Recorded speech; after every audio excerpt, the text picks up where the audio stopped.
What's up, guys? I'm SaltEMike, and this is your Star Citizen Week in Review for February 20th, 2023. 3.18 is still not live, and it seems even further away now. This is nuts. Server meshing is in progress, though, and 3.19 features are getting a lot more details this week. All that and more on today's Week in Review.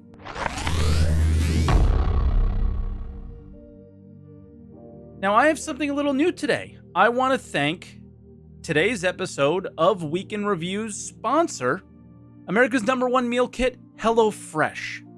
With HelloFresh, you get fresh, pre-portioned ingredients and seasonal recipes delivered right to your doorstep. Count on HelloFresh to make home cooking easy, fun, and affordable. If you watch my live streams, you may have seen Emmy and I make some HelloFresh meals with salsa verde enchiladas being one of our favorites. HelloFresh has over 35 meals a week, and they have the options you're looking for to help achieve your goals. Choose calorie-smart and carb-smart recipes, or even customize select meals by swapping protein sides, upgrading your proteins, or adding protein to a veggie dish. HelloFresh is cheaper than a grocery shop and 25% cheaper than takeout. Who doesn't want to save money, right? Then you can buy internet spaceships and help fund Star Citizen's goal into the black hole it's been going in for the last 10 years. And with that, I want to thank, again, today's sponsor, HelloFresh. And if you want to check it out, click the link down below and get 21 free meals with free shipping. Try HelloFresh today. Now, with that, guys, let's check out the patches and see why we aren't live yet in 3.18.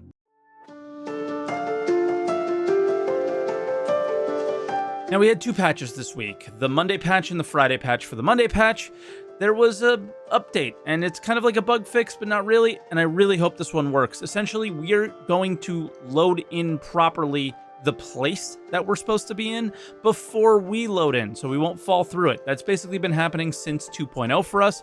For bugs, there's a few minor ones here, but the thing that I noticed that actually wasn't fixed is that two boxes spawn on top of each other, the loot boxes, like in caves and bunkers and stuff. For the Friday patch, feature updates. They finally brought the M50 back into the fold for racing. I missed the days of racing it in Arena Commander, and I might take it out for a spin this week. Bugs.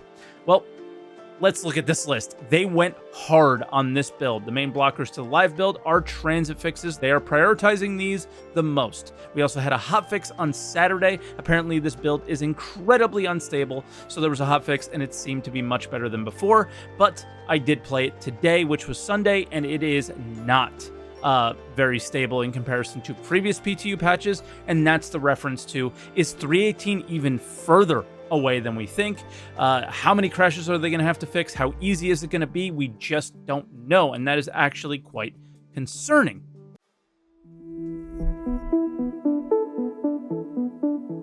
Also kind of concerning, at least for me this week, was the video content. It was very much centered around game development and not around Star Citizen the game. And we had an Inside Star Citizen titled Meshing Together Part 1. Yes, Part 1, where they had a meeting about server meshing, and that's what the ISC was about. It was about the meeting, not about server meshing necessarily, but there are some good tidbits from this video about server meshing. So let's start out first with, why are they having these meetings in the first place? But we also need to get a little bit better at planning and anticipating some of the challenges. The goal of the summit is really to flesh out the steps to get there, with the objective to ship a second solar system. That's really the primary objective. Now, the first comment is clearly referencing that they need to get better and they need to improve on forecasting, which is clearly a CIG issue and has been for its entirety. What I find a little bit more interesting is that delivering the next star system is the focus, not necessarily server meshing, and this next clip kind of solidifies that comment a little bit. But we're separating the actual jump gate stuff from the actual server meshing stuff, so that we get to the point so we can actually assure Pyro's delivery, and whilst we worry about the actual server meshing delivery. Maybe this means that the two are separate. I really don't think so. I just listening to them and other parts of the video, I really think these are their internal goals. They mentioned server meshing and Pyro, the next system, together in the video as well. What do you guys think? How did you guys hear it? The last clip for me, though, is what, I don't know, it gives me a little bit more confidence in the situation. So touch wood, we're in a position now to finally push on and get the very first version, which is static server meshing, in place. We're bound to find other problems on this journey, but we can invent our way. We know we can invent our way around these problems. So yeah, we may occasionally get slowed down, but we don't get. We're still determined to deliver this. For me, it's finally that server meshing is the priority, not the steps that lead to it. I guess there's a little miniature step of the replication layer being separated is something that they talked about in this video as well. But the fact that meshing really is the priority right now is important and is a big deal for me because, well, PES was the priority, and it took them a while to get there. I think meshing is going to take a while as well, but the fact that they're working on it means like it's kind of happening, and it may take a while. There may be issues, but we're no longer 10 steps away. We're at the last step towards this goal, and I hope they achieve it well. There's a lot more details in this video about game development and stuff like that. I highly suggest you check the video out if you're interested in those kind of things. For me, I'm just interested in the things that are actionable as the player, and Pyro's something that's really far away, so it's hard to get excited about that right now. Something that I'm not very excited about either is lore necessarily, and that's what this week's Star Citizen Live was about, titled Navigating Narrative. And during the intros, the writers introduced a new member of the team working on an initiative that I've really been waiting for some time. Who the heck is Matt? Tell me, tell the community. Who are you and what do you do? Okay, so I'm a narrative designer here at Cloud Imperium Games, and what that means changes on the day and who's asking. But to kind of keep it player focused for the moment, I am the mission givers guy. I work with the mission feature team, I work with AI content, I work with animation, I work with all the different people, and my job is to take the mission givers and get them into the game so that you guys can interact with them. I don't know. And just to clarify there, Matt is a new addition to the team, and he's working on future patches to be like, oh, this guy's been standing on a table for 3 years. It's a new initiative to get that kind of sorted. For me, the renewed focus on mission givers is something that I think the game has needed for a long time. They used to pump them out like once a quarter, basically, with some story and some oomph to these characters, and I'm really looking forward to what seems like them fixing a lot of the issues from previous characters right now and adding more to new characters or some old characters. Now, speaking of those mission givers, they reveal which one is going to be sharing with us the salvage missions coming in 3.19. In that process, we ended up creating a new organization, Adagio, to handle more of the lawful salvage.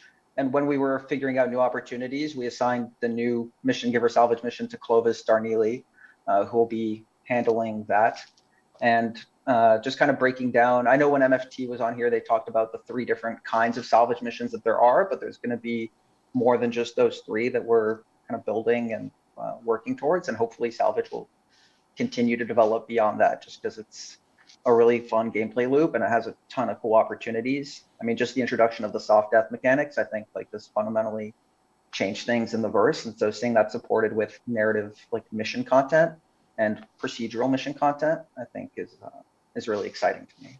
So 2 things here. A very obvious character is going to be dealing with salvage missions, and that's Clovis Darnley, which is on Hurston. So, 3.19 comes out, where we may spawn, if you're interested in salvaging, is probably going to be a Hurston spawn start, which would be really cool. And then the other thing that you might have missed is they mentioned that there may be more than just those 3 mission types that we've heard on the mission feature team ISC, as well as, other elements of these missions, like a roadmap update and stuff like that.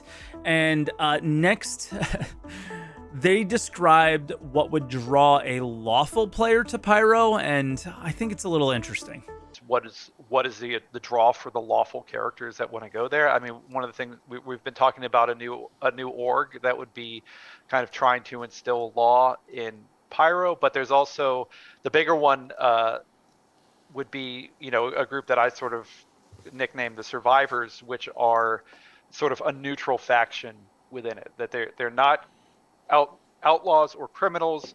They're just trying to eke out a living and not bother anybody and and whatever. And the idea being that, like, if I'm going out there as a lawful player, this would be sort of the faction that I would probably align myself closest with. Like, they're not trying to cause trouble, but they will have jobs for people to do and stuff like that. But the idea is they're sort of networked over a bunch of different worlds, so you can have a presence. Yeah, because there are members of humanity who don't want to live under the UEE's rule, and there's still opportunities and money to be made in the Pyro system. You know, we've kind of identified on the narrative side these kind of historical waves of interest in the Pyro system, like, oh, first discovery of the system and Pyrotechnic Amalgamated moving out there trying to get as many resources, and then like, oh, a big push when shield technology improved and all of a sudden it was safer to fly in Pyro closer to the flare store, and that brought in more people. And the discovery of new systems that connect to Pyro have brought with it a new wave of interest of, like, you know, people looking to get the resources there, make profits in that system. And like when the Stanton system really kicked off, all of a sudden there was another renewed interest because, you know, Stanton system's an economic powerhouse in the universe. And so how did that affect Pyro? For me, this isn't the answer that I'm looking for, but I have to recognize that these are the writers. So they're going to take it from the writing perspective, not necessarily the game design perspective. And given how far server meshing seems like it is away, I doubt there's any designers really focusing on exactly what's going to draw players to the Pyro system from a game design standpoint. So I can't get too upset about that. And that's really it for this week's video updates. It was pretty light as far as that went. So let's see what we got in other updates.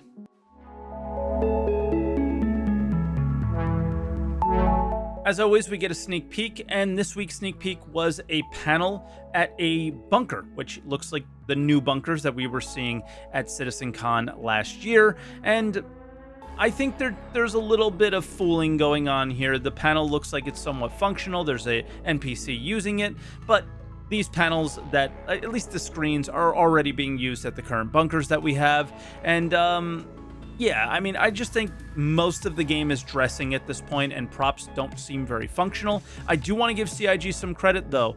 If you look deeply at this, I guess this prop here, is it does appear to have some buttons. It does appear to possibly have some future functionality, even though it may not have them at the start.